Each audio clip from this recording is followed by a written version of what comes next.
Comme pour Christ, le commencement pour chaque enfant de Dieu, au tout début de sa vie chrétienne, doit être le fait d'une intervention divine dans l'histoire humaine, dans sa propre histoire, dans sa vie même.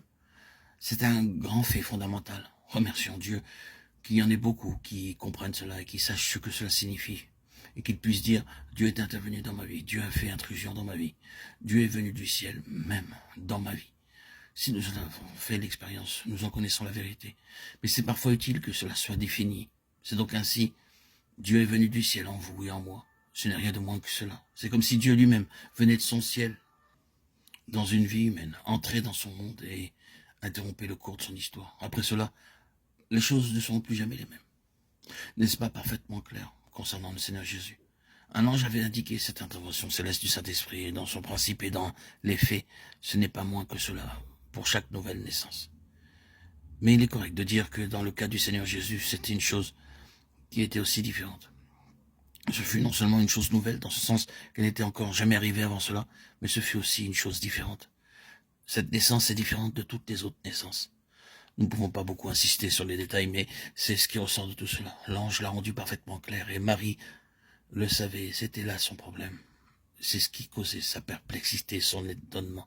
Comment Ce fut aussi la raison de la perplexité de Nicodème et de sa grande question. Comment cela peut-il se faire? C'est un profond mystère qui résulte d'une profonde différence.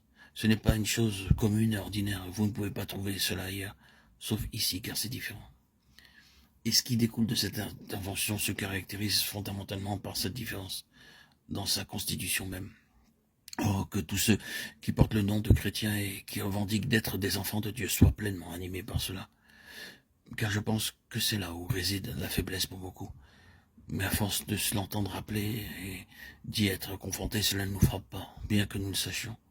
C'est donc quelque chose que nous avons besoin de garder continuellement en nous, dans notre conscience. Notre nouvelle naissance est différente de toutes les autres naissances. Et par la nouvelle naissance, nous sommes fondamentalement, de manière constitutive, différents de tous les autres êtres. Vous le savez peut-être, dans une certaine mesure, par expérience, la naissance du Seigneur était de toute évidence une naissance très différente. Cela ne fut pas de manière naturelle, ordinaire. La nature n'avait rien à voir avec cela, ni la volonté, ni le choix, ni la capacité de l'homme à pouvoir décider. Et celui qui naîtra sera saint. Pouvez-vous trouver cela ailleurs dans la nature? C'est d'une classe différente et d'un ordre différent. Saint dans son essence même. C'est ce qui le différencie fondamentalement des autres créatures et des autres naissances. Le psalmiste pleure, je suis né dans le péché, formé dans l'iniquité, et cela est tellement vrai de nous tous.